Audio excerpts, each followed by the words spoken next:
Welcome to the MHP Rhino Real Deep Dive with your host, Barnaby, Barney Barrows, the MHP Rhino. Welcome to the MHP Rhino Reality Deep Dive with Barnaby, Barney Barrows, your essential, no-nonsense guide to mobile home park investing. Welcome, Rhino MHP Nation. Let's get down and dirty with MHP. All right, buckle up for another deep dive. Today, we're exploring a truly intriguing corner of the investment world, mobile home parks. You might think, mobile home parks? Really? What's there to dissect? But trust us, for those of you already tracking this niche, the insights we've pulled from our expert sources are surprisingly compelling. Yeah, they really are. Our goal today is to, well, cut through the noise and give you the essential playbook for understanding what really drives success in this space. We'll guide you step by step through the core financial principles. Exactly. We're going to unpack what our sources refer to as the 4 C's of mobile home park investing. Okay. These aren't just arbitrary terms. They are, quite simply, the 4 crucial units of measure that determine the viability and the profitability of any deal in this sector. Right. If you master these, you gain a significant advantage in understanding not just individual properties, but, the market dynamics as a whole. So 4 C's, huh? That sounds like a clear, almost coded framework. But why these 4 specific metrics? I mean, are there other common measures investors often look at that our sources say are maybe less critical or even misleading when it comes specifically to mobile home parks? That's a great question, and it gets right to the heart of why these 4 are so foundational. The research we've analyzed emphasizes that these 4 C's boil down to the absolute essentials for evaluating mobile home park, or MHP, deals. Okay. While, sure, general real estate metrics are useful, these 4 particularly tailored to the MHP structure. They are the building blocks. Building blocks, yeah. And understanding each one, and crucially how they interrelate, that's the key to mastering your performance and ensuring you meet your budget and, well, your expectations for profitability. So we're going to break down each one, clarify its definition, and explain its unique significance for your investment journey. All right, let's jump into the first C then. The cap rate. Now, I've heard this term used widely in general real estate, but for mobile home parks, what's its specific significance? Why is it considered the absolute starting point for valuation? The cap rate or capitalization rate is indeed fundamental. It's presented as a simple fraction. The property's net income divided by its total cost. Okay, net income over cost. Right. Think of it as a snapshot, a quick way to gauge the potential unleveraged return on an investment property. Unleveraged, okay. For you as a potential buyer, a higher cap rate is generally more attractive. It indicates a higher immediate return relative to the cost of the property. Makes sense. Conversely, a lower one tends to favor the seller in the transaction. It's really that initial signal of a deal's perceived value. So if a higher cap rate is generally better, what does a good cap rate actually look like in the MHP world? Is there like a specific target that our sources point to as ideal? Yeah, the material we reviewed highlights a very specific target. What makes a cap rate good in this niche is achieving a 3-point spread between the cap rate and your loan's interest rate. A 3-point spread between the cap rate and the interest rate. Exactly. This 3-point difference is critical because, according to these experts, it's often the key to reaching that highly sought-after 20% cash-on-cash yield. That's a number astute investors frequently target in this space. Wow. Okay, so like if your loan is at 6%? Then the research suggests aiming for a cap rate of around 9% on the property itself. That 3% difference, that's often the sweet spot. That's a very precise target. A 3-point spread aiming for a 20% cash-on-cash yield. Yeah. But I imagine like with anything financial, getting the right numbers to begin with is absolutely critical. Otherwise, the whole calculation just falls apart, right? Oh, absolutely. And here's where it gets really interesting and, frankly, often overlooked by less experienced investors. Yeah. You must know the true granular numbers. True numbers. What is the real net income, not just what's maybe puffed up on a pro forma, and what is the real total cost?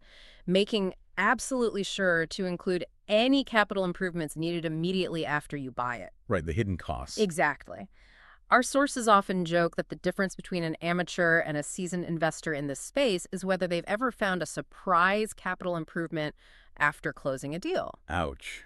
Yeah, I can see that. It's why meticulously vetting those true numbers, not just the asking price, is non-negotiable. If you start with fuzzy numbers, I mean, everything else downstream is going to be off, and that crucial 3-point spread could just vanish overnight. That makes a lot of sense. Getting those true costs up front is foundational for the cap rate calculation. But okay, once you've sized up the potential return with the cap rate, the next crucial step, especially when financing is involved, involves keeping the bank happy. That brings us to our second C, the coverage ratio. This sounds like something the lenders really care about. Yeah. You're absolutely right. When you get a bank loan, and let's be honest, nearly all MHP investors utilize debt. The bank's primary concern is feeling secure. They want to know their investment is safe. Sure. They use the coverage ratio to measure this safety. It assesses whether the property can comfortably cover its financial obligations. It's basically their litmus test for risk. So how do they measure that safety? What's the specific number they're looking for, and what does it really signify for us as investors? Well, it's how much a property's net income can cover its mortgage payment, usually with a little left over for unexpected issues, what our sources sometimes call a rainy day fund. A buffer. Exactly, a buffer. Most lenders want to see a 1.2x coverage ratio. 1.2x. Okay, what does that mean practically? It means the property's net income needs to cover 120% of the mortgage payment, not just 100%. So if your monthly mortgage payment is, say, $10,000, the property needs to generate at least $12,000 in net income. Okay, so that extra $2,000 is the buffer. That extra 20%, yeah, that's the buffer the bank requires to feel secure. It protects them if maybe rents dip slightly or expenses unexpectedly pop up. Right. And this is a crucial number because, well, it also helps keep you out of trouble. And it's a number that every single lender is going to scrutinize. Understanding this gives you direct insight into how the lender thinks and helps you evaluate risk, making sure you're not over-leveraging your investment. It also signals a stable asset generally. A 1.2x coverage ratio definitely makes sense for the bank's security. But think about it from the investor's side. Is there a point where too much buffer, maybe like 1.5x or 2x, might mean you're actually leaving potential returns on the table, according to our sources? Or is more always better here? That's a sophisticated question. And yes, while a higher coverage ratio certainly makes a lender even happier, the experts we reviewed suggest that an excessively high ratio could, in some cases, imply a few things. Maybe a very conservative financing structure. Or even that the property is under-leveraged relative to its potential. It might mean you're using more of your own capital than necessary. Or perhaps you miss an opportunity for a higher loan amount, maybe to acquire additional assets or do more improvements. So the sweet spot is really meeting that lender's requirement comfortably, like the 1.2x, without necessarily sacrificing efficiency in how you deploy your capital. It's definitely a balance. Okay, that's a great nuance. So we had the cap rate for initial return, coverage ratio for lender safety. But after all the numbers for the bank are sorted, the real question for you, the investor, is what am I actually getting back for my direct investment? And that's where the third C comes in, cash-on-cash return. This one sounds like it's directly about the investor's personal payout. It absolutely is. This C is entirely about what you get back on your down payment, the actual cash you personally put into the deal. Your skin in the game. Exactly. It's a direct, unfiltered measure of your personal investment's performance, quite distinct from the overall property return or the cap rate we discussed. So how do we calculate that one? What exactly goes into the cash-on-cash return? Is it just the pure income we see each month hitting the account? Not quite just the monthly income. The cash-on-cash return is defined as the total money you receive. And this includes something our sources refer to as a phantom gain from your principal paydown, divided by the money you initially put down. Phantom gain. Okay. Yeah, it's an interesting term, right?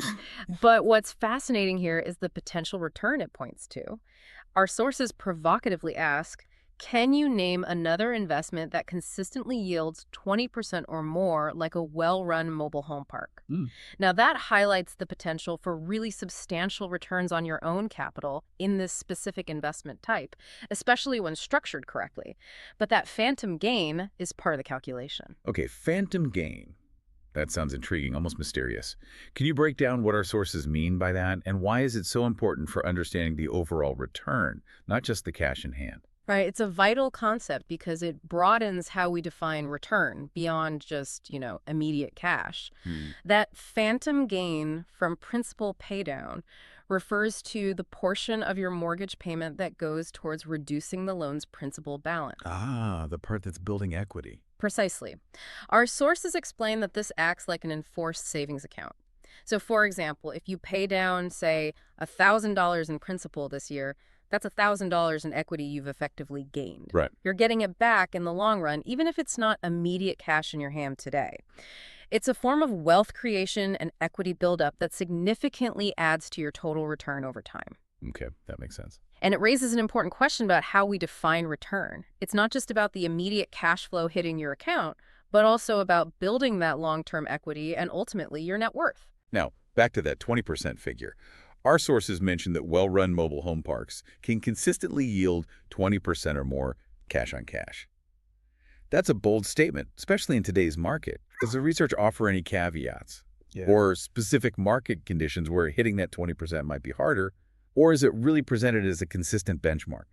That's a critical point to explore, definitely. While 20% is presented as an achievable target, the research is quite clear. It's not a guaranteed outcome. Right, requires work. Exactly. The well-run part of that statement is absolutely key. It requires diligent management, accurate initial due diligence, going back to getting those real numbers we talked about, and often an ability to effectively implement value-add strategies after you buy. Okay. Market conditions, definitely interest rates, and the specific property's starting performance all play a huge role. It's a target for astute investors who really understand the operational side of things, not just a passive investment where you sit back and collect 20%. An enforced savings account through principal paydown. Yeah. That's a great way to think about that phantom gain. So, okay, if cash on cash is about the total return on your initial investment and building that long-term equity, what's the final C, cash flow, all about? How does it differ, and why is it crucial not to confuse the two? Right. The final C, cash flow, is very different from cash-on-cash return. And it's really essential not to confuse them because they serve distinct yet equally important purposes for you as an investor. Cash flow is much more immediate and, well, operational. Okay, so define cash flow for us, Dan. How does it really differ from cash on cash in practical terms for someone actually holding the investment day to day? So cash flow is simply the amount of money you have left over in your pocket at the end of each month after you've paid the mortgage and all other operating costs. All the bills. Everything. Utilities, maintenance, property taxes, insurance, any management fees, all of it. It's your actual monthly operating profit, the money that lands in your bank account, ready for you to use or reinvest. Got it. Money in the bank, month to month. Exactly. The distinction is key. While cash on cash looks at the overall return on your initial investment over a longer period, including that equity buildup, that phantom gain, cash flow tells you what income you're currently generating right now, month to month. Okay. A healthy deal, the experts stress, really needs both. You want an attractive cash on cash return for that long-term wealth building, and you need healthy, consistent cash flow. That provides the essential short-term income and liquidity. You really need both legs for a truly successful investment. That makes perfect sense. Getting both the long-term growth and the immediate income is definitely the ideal scenario. Now, this is a question many active investors will have. Can an investor actually improve this monthly cash flow significantly after they've bought the property? Or is it mostly kind of locked in by the purchase price and the initial financing? That's where active intelligent management really shines in MHP investing. And the answer is yes, absolutely. What's particularly useful to know, and what our sources emphasize, is that you can enhance that cash flow significantly after you acquire the property. Okay, how? What kind of strategies do they mention? Well, they don't just list strategies. They kind of dive into how you do it effectively. For instance, raising rents isn't just about arbitrary hikes. It's often tied to making small, tangible, value-add improvements to justify those increases. Like what? Things like maybe paving a dirt road, upgrading old utility hookups, or improving common areas like a playground or laundry facility, things residents see and value. Right, improving the living experience. Exactly. Then there's filling vacant lots. That often involves strategic marketing, maybe targeting a specific demographic, perhaps partnering with local mobile home dealers. It's about understanding local housing demand and offering the right incentives to get those lots filled and generating revenue. Makes sense. And of course, diligently cutting unnecessary costs. That could involve anything from optimizing utility usage, maybe submetering water, to negotiating better service contracts for things like trash removal, or even just implementing more efficient maintenance schedules. It's really about active, intelligent management and having a clear understanding of your property's potential levers. Well, we've certainly pulled back the curtain on the cap rate, coverage ratio, cash-on-cash return, and cash flow. Yeah. Wow, what a deep dive into the practical math of mobile home park investing.